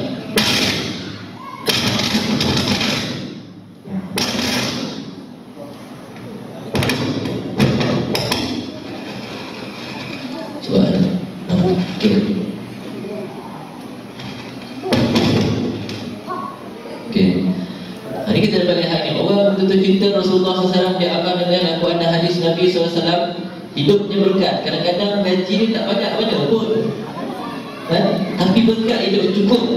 Allah jauhkan dia daripada sakit yang bukan. Allah jauhkan dia daripada belenggu hutang dan sebagainya tuan-tuan. Kadang-kadang kerja dia biasa, dia bawa kereta kancing kocik tuan-tuan. Anak 20 orang dia kata kancing setiap lambai orang kat luar. Mak yang dia senyum dia. Berapa ramai orang lain ni gajinya, ya Allah, rumah puluhan juta, 20 juta rumah contoh. Rumah 5-6 juta, gaji 100,000 tuan. Siap ada driver, kereta paling mahal dalam dunia dia boleh beli. Duduk seorang-seorang kat belakang muka pasang pongi tuan. Tak berkat hidup dia. Ya, beramai kita. Duit bukan banyak, harta banyak, tapi jiwa tak tenang. Dan letak security dekat rumah pun tak tenang juga. Allah, tengok pagi baru-baru ni kan, 2-3 hari lepas 7 perompakan dalam satu hari tu tuan-tuan. Saya dalam grup, ya, dulu saya duduk Bandar Siputra, jadi kawan-kawan saya ada dalam grup, dia post perompakan. Ini dunia akhir zaman itu. Itu banyak baca Quran. Baca Quran ni bukan kita belajar untuk membaca, bahkan kita cuba untuk faham. Itulah yang paling penting, ya. Yang ke-9, mencintai orang yang Nabi cintai. Yang ke-10, membenci orang yang Nabi benci. Cinta para sahabat. Kalau Syiah, dia tak iktiraf Abu Bakar, Osman, Abu Bakar, Umar, Osman, Ali itu dia agungkan. Ada satu kisah, ya, sikit juga. Satu ketika dahulu, kerabat diraja daripada negara Iran, dia datang nak ziarah Rasulullah SAW di Madinah Al-Munawwarah. Lalu dia diiringi oleh pengawal daripada tentera daripada Arab Saudi, dan turut mengiringi kerabat tersebut Imam Masjid Nabawi yang namanya Ali Abdul Rahman Ali Al-Huzaifi. Dia pergi masa jadi Imam Masjid Nabawi tuan. Saya suka sangat dengan bacaan Imam Huzaifi. Ya, biasa kalau solat subuh Masjid Nabawi mesti dia imam. Imam Huzaifi. Bismillahirrahmanirrahim. Alhamdulillahi Rabbil Alamin.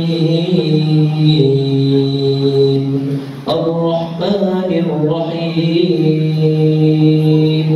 Maliki Yawmiddin. Lebih kuat macam itulah lagu dia. Saya membesar pada kecil, lepas sekarang saya dengar lagu bacaan Imam Huzaifi ni antara bacaan yang terbaik lah di kalangan di kalangan ulama-ulama Al-Quran. Dia iringi kerabat tersebut sampai dekat makam Nabi. Kerabat ni bagi salam kat Nabi, ya, doa dan sebagainya, ya, bagi salam. Kemudian dia balik ke kanan pula, Abu Bakar As-Siddiq dia pergi dekat lubang makam tersebut, dia tengok. Ingatkan apa dah dibuat-buat, dia tengok apa? Dia rintai di pantai lubang tersebut tuan, dia ludah ke dalam makam tersebut. Imam Huzaifi melihat perbuatan tersebut, panas mendidih hati itu tuan. Apa tak marah? Itu khalifah Islam pertama. Abu Bakar As-Siddiq berhijrah bersama Rasulullah SAW. Susah senang dengan Nabi SAW. Begitu dia buat. Tak mencintai orang yang Nabi cintai itu tuan. Panas betul. Dan tak tegurkan itu. Kebetulan hari itu hari Jumaat tuan. Sepatutnya Imam Huzaifi membaca teks khutbah yang dah siap ada. Tak guna teks tersebut, guna tajuk ke sini, tekankan cinta orang mencintai orang yang Nabi cintai, Nabi SAW. Lalu apabila bantai dalam khutbah ni sebut-sebut terasa terdapat sebut, dia terasa dia keluar daripada masjid tuan. Kemudian dia beritahu pihak istana Saudi pula. Lalu untuk nak menjaga hubungan diplomatik punya pasal, Imam Huzaifi dia dah nakkan. Dia tak pecat. Kalau pecat nanti marah orang Madinah. Ini antara kesukaan favorite syekh yang hebat di bumi Madinah. Kalau orang masih hidup sekali tuan, dia rehatkan, kalau tak silap saya 2 tahun. Apa kena rehat? Tengok itu, dia cinta kepada Nabi, cinta kepada para sahabat, orang yang Nabi cintai. Pemimpin pula macam mana? Dia lebih menjaga kepentingan antara negara, dia tak menjaga hati Rasulullah SAW. Kalau Nabi masih hidup, laukan nabaina al-habib, kalau Nabi masih hidup, apa perasaan Nabi tuan? Kamu nak menjaga hubungan sesama kamu, sanggup kamu ketepikan sahabat yang aku cintai, kalau Nabi masih hidup tuan. Dah lama Imam Huzaifi direhatkan. Akhirnya apabila kembali bertugas tuan, bila kali pertama mendengar suara Imam Huzaifi telah direhat sekian lama, mampu pada Masjid Nabawi waktu itu bergema tangisan mereka sebab rindukan suara tersebut, rindukan suara orang yang mencintai Rasulullah SAW. Allahu Akbar. Ini peristiwa menjadi iktibar buat kita. Setinggi mana, sehebat mana kita tuan, ingatlah bahawa Allah dan Rasul itu yang pertama. Membenci orang yang dah dibenci. Hari ini kita tengok manusia ikut perotak sendiri, dia ingat dia dah ada PhD, dah jadi profesor, hidup dia senang enak tuan. Pandai-pandai mengatakan Al-Quran dan hadis itu tidak relevan. Dia 25 tuan. Jangan ikut bagi Allah macam ni. Kamu sebilah macam apa nak jadi lah tuan. Kan? Risau kita tengok. Saya boleh terang-terangan dia mempentingkan Al-Quran dan hadis Nabi SAW. Jangan buat macam ni. Aku takut tidak mendapat syafaat Rasulullah SAW di akhirat nanti. Ya, mudah-mudahan tahun baru, bulan yang mulia itu tuan, ya, kita tanam azam dan tekad, ya, buat jadual untuk kita mengikuti apa yang Rasulullah suruh, tinggal dalam pada bilang senang. Yang paling mudah Al-Quran, Al-Quran, ya, Al-Quran. Para sahabat kita di kota Madinah dahulu apabila mereka jalan sekitar kota Madinah, sahabat akan terdengar bunyi salah bunyi macam lebah. Apa hal macam bunyi lebah ni? Para sahabat di malam hari mereka sibuk membaca Al-Quran, sibuk baca Al-Quran, yang mengkaji Al-Quran, memahami Al-Quran, beramal dengan Al-Quran. Kita hari ini kalau kita jalan dengan bandar dekat bawah ni, Sepang ke nilai ini, apa dengar bunyi burung-burung, bunyi musik tuan. Berhibur, tak habis-habis dengan hiburan. Ya Allah Akbar.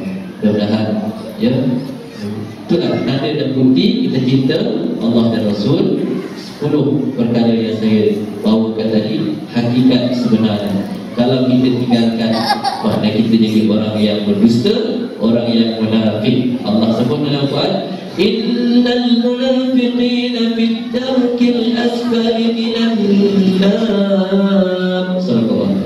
Orang munafik ni diam dalam neraka, nanti Allah akan letak dalam neraka, ya, lebih bawah di dasar di kerak api neraka tu, lebih bawah daripada orang yang bukan Islam. Bahayanya buat-buat munafik. Antara betul munafik zaman Nabi SAW, Abdullah bin Ubay bin Salul. Dalam perang Uhud, Nabi para sahabat 1000 tentera Islam nak pergi ke medan Uhud, tapi dia hasut dengan ketua munafik ni Abdullah bin Ubay bin Salul. 300 orang patah balik ke belakang disebabkan kata-kata dia ni. Tunggulah di akhirat nanti dia akan jawab segala persoalan daripada Allah SWT. Saya rasa cukup sekadar itu saja. Saya serahkan kepada Ustaz untuk buat kesimpulan. Wallahu ta'ala alam. Assalamualaikum warahmatullahi wabarakatuh. Waalaikumsalam. Alhamdulillah, penerangan yang panjang lebar Ustaz Dan tambah lagi 10 perkara yang sebagai tanda dan bukti bahawa kita mencintai Rasulullah sallallahu alaihi wasallam. Jadi tuan-tuan dan Allah, 10 perkara yang telah didiktirkan oleh Yang Berbahagia Ustaz, buktikanlah kepada diri kita bahawa kita mencintai Rasulullah sallallahu alaihi wasallam sebagaimana Rasul kita kepada kita.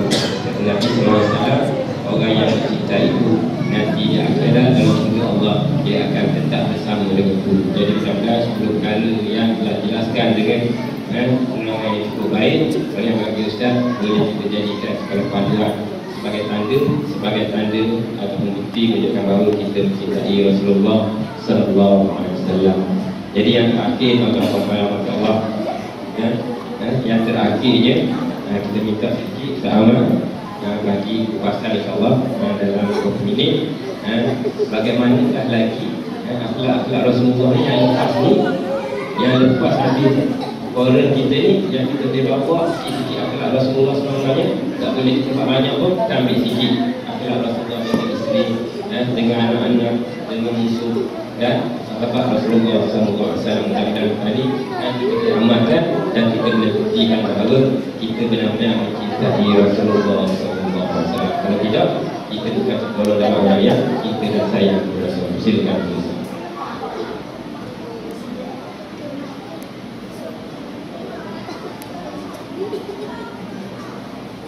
Bismillahirrahmanirrahim. InsyaAllah sebagai kesimpulan forum kita pada malam ini lebih kurang 5-6 minit. Jadi kita nak dengar perbahasan, perbincangan daripada Fadil Ustaz dan pemuda. Jadi tuan-tuan dan puan muslimin dan muslimat yang dirahmati Allah Subhanahu wa taala, kita pun telah dengar 10 perkara yang kita boleh amalkan tanda kita cintakan Nabi sallallahu alaihi wasallam. Tuan-tuan, sebagai tambahan daripada apa yang dibincangkan, bagaimana kita nak tiru akhlak Nabi sallallahu alaihi wasallam? Akhlak Nabi ialah Al-Quran. Kalau kita nak ikut bagaimana akhlak Nabi, kita kena ikut Al-Quran. Kita kena ikut hadis apa yang telah ditunjukkan oleh Nabi sallallahu alaihi wasallam. Bukankah dalam surah Al-Qalam ayat yang keempat Allah Subhanahu wa taala memuji indahnya akhlak Nabi sallallahu alaihi wasallam. A'udzu billahi minasyaitonir rajim. Wa innaka la'ala khuluqin 'azim. Dan sesungguhnya engkau wahai Muhammad memiliki akhlak yang cukup agung, cukup mulia. Allah puji akhlak Nabi sallallahu alaihi wasallam. Ada banyak kalau kita nak cerita. Contohnya Nabi pesan kat kita afsyus salam. Sebarkan salam. Benda yang simple, yang mudah. Assalamualaikum warahmatullahi wabarakatuh. Mudah saja. Walaupun mudah, tetapi orang yang bagi salam, yang mulakan bagi salam, orang itu terpelihara daripada sifat takabur, sifat bangga, sombong. Cara nak bagaimana nak tinggal sifat takabur kita, sifat ego kita, kita kena banyak bagi salam, terutamanya pada orang yang kita tak kenal. Yang kita kenal mudah, hari-hari orang surau, orang masjid, Assalamualaikum, dia pun Waalaikumsalam. Dia pun kadang-kadang dia bagi salam, kita pun bagi salam sekali. Assalamualaikum, duduk bagi salam, duduk tak jawab. Okay? Tapi yang payah sikit orang yang kita tak kenal. Orang yang mungkin dia jarang-jarang main ke surau, bila lalu naik motor dia pun selisih. Yang tu berat. Paling kuat pun kita senyum kan. Senyum kan. Nak bagi salam tu macam depan dalam mulut. Dan kalau kita cuba yang mudah, Allah akan besar pahalanya simple. Yang kemudian Nabi suruh pesan kita bagi makan, belajar makan, buat kenduri. Tak boleh buat kenduri yang mahal pun, buatlah bagi orang makan. Ya, wa at'imu ta'am, bagilah, berikan makanan kepada siapa-siapa. Walaupun kalau tak boleh buat macam tak boleh buat kenduri besar-besar, Nabi kata apa? Ittaqunnar walau bisyirqi tamrah. Takutlah ataupun peliharalah diri kamu daripada api neraka walaupun dengan separuh daripada tamar. Nabi ajar hadap rumah bukan kata satu, separuh dari biji kurma, yang tu pun boleh bagi. Apatah lagi kalau tuan-tuan mahu buat kenduri, tak ada masalah, kita buat betul Rasul. Okey, Tuan Imam, Tuan Pengurusi, hari ni malam ni saya sponsor, contohnya buat benda yang yang simple. Lagi satu akhlak kita, kalau satu orang ayah, seorang suami hendaklah melakukan yang terbaik untuk ahli keluarga. Dan kata Nabi SAW, orang yang paling baik di antara kamu, orang yang paling berakhlak mulia dengan ahli keluarganya, orang yang paling berakhlak mulia dengan istrinya. Tuan-tuan, mungkin kita dekat luar rumah tu namanya suami lah, dekat surau kita nampak macam alim, kita nampak macam bagus, tapi belum tentu dekat rumah kita baik dengan isteri kita. Kau ni ayah apa lebih masjid, lebih manis, bukan tahu ke abang ni dia macam mana, murahlah gula kurang sikit, dia kurang gula sikit. Kalau apa isteri kita masak lebih pedas ke lebih bersih, kita duk komplain je salah kan. Pujilah, alhamdulillah, terima kasih, sedap ayah masak ni paling sedap dalam dunia, tak ada orang lain lebih sedap masakan lah. Padahal masih dengan pedas dengan macam-macam kan. Jadi kita kena berakhlak mulia dengan ahli keluarga. Sebabnya bukan senang tuan-tuan, bukan senang satu orang suami untuk berakhlak mulia dengan ahli keluarga dan dengan sesama manusia. Dan dalam Al-Quran, saya ringkas sebenarnya, contohnya kalau kita nak belajar akhlak, kalau kita nak amalkan akhlak, dalam surah Al-Hujurat, kita boleh baca, tengok surah Al-Hujurat, Allah Subhanahu Wa Taala ajar kita akhlak. Antaranya macam apa yang Imam Muda sebut, Allah sebut, la tarfa'u aswatakum fawqa sawtin nabi, wahai orang yang beriman, jangan kamu tinggikan suara kamu melebihi suara Nabi. Allah Taala ajar. Itu di zaman ketika itu Allah Taala menegur sahabat-sahabat sebahagiannya. Dalam ayat-ayat yang lain Allah kata, kalau ada orang yang fasik datang bawa berita, kamu kena kaji, batabayanu, kamu kena kaji sebelum kamu terima, sebelum kamu percaya dengan berita yang disebarkan oleh orang fasik, kamu kena kaji dulu. Karena dalam ayat yang lain Allah suruh kita jangan hina kaum yang lain, jangan rendah-rendahkan kaum yang lain, jangan memberikan gelaran yang buruk kepada orang lain. Kita daripada kecil sampai sekolah, kita suka bagi gelaran yang buruk ke kawan kita kan, gemuk lah, jongang lah, pendek, kelap kan, macam-macam gelaran lekat sampai ketua. Tapi kalau orang yang kita beri gelaran itu dia suka, tak apa, suka tak aku pergi hang gelap, apa ni hitam, aku suka glamour, macam penyanyi black, glamour. Jadi kalau dia suka tak ada masalah. Yang masalah kalau dia tak suka, setiap orang yang dengar, panggil dia bantut, aku panggil dia, aku panggil, dapat pahala, dapat pahala kan, dapat dosa saham bertahun-tahun lamanya. Jadi jangan beri gelaran, jangan sangka buruk banyak sangat dengan kawan-kawan kita, jangan menyebarkan keburukan orang dan banyak yang lain-lain lagi.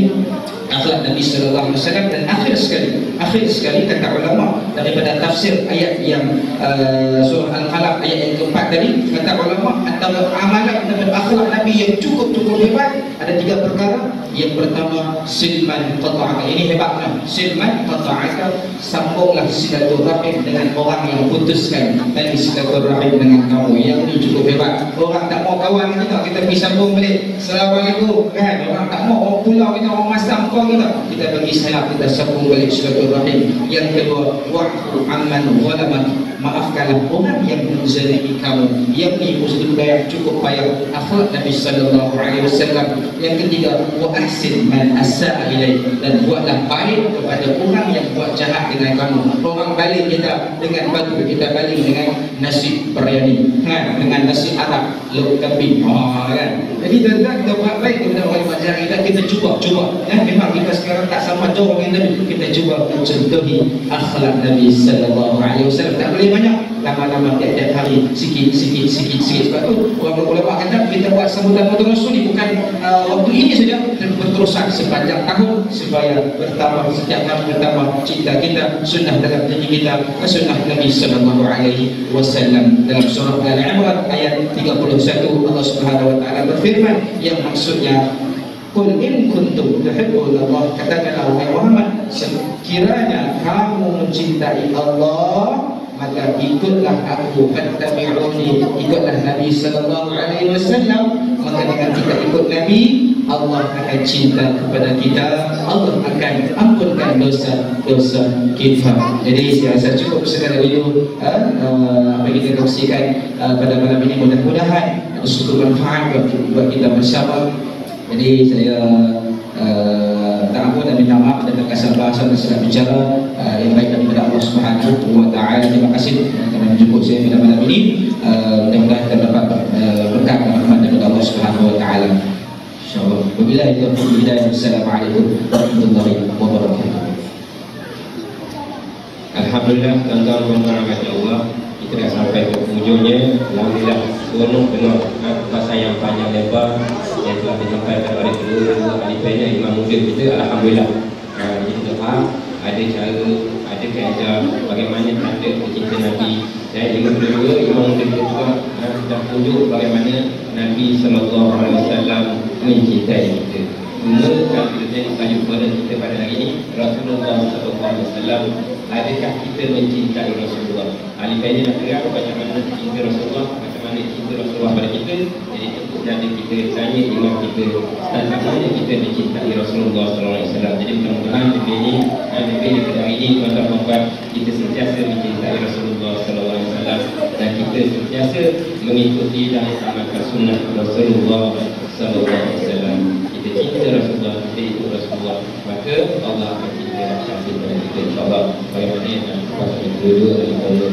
Jadi setakat dulu tuan-tuan Allah yang dalam para kasirah, saya mewakili penduduk tanah Jora mengucapkan ribuan terima kasih kepada kedua ahli panel kita kerana sudi meluangkan masa untuk hadir sama dalam majlis ilmu, majlis peringatan Rasulullah SAW. Semoga kita semua diberkati oleh Allah, insyaAllah panjang umur, murah rezeki, dan kita akan jumpa lagi kedua ahli panel untuk sama-sama menyumbang ilmu pada zaman kita, insyaAllah. Jadi tuan-tuan subhanahu Allah, sampai itu dulu dalam pembakaran kasirah. Seandainya ada silap, ada kekurangan dari saya dan pengusaha majlis semuanya, saya mohon ampun dan maaf, dan insyaAllah mudah-mudahan kita dapat meneruskan lagi usaha dakwah kita dalam mencintai Rasulullah SAW. Sekian, Assalamualaikum warahmatullahi wabarakatuh. Kita sama-sama berdiri dan kita selawatkan Nabi SAW.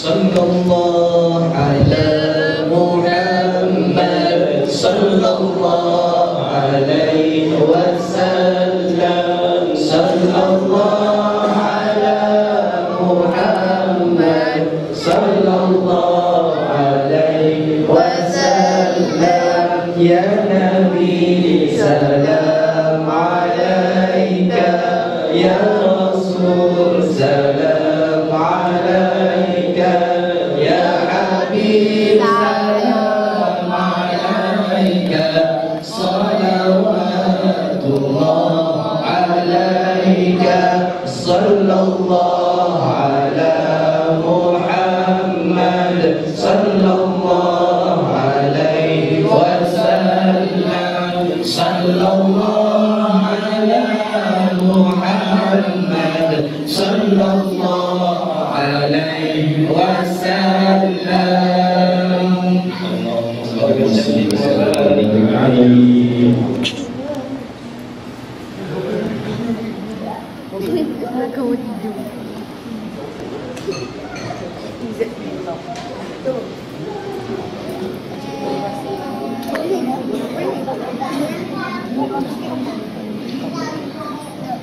Sekarang ni apa cakap ni?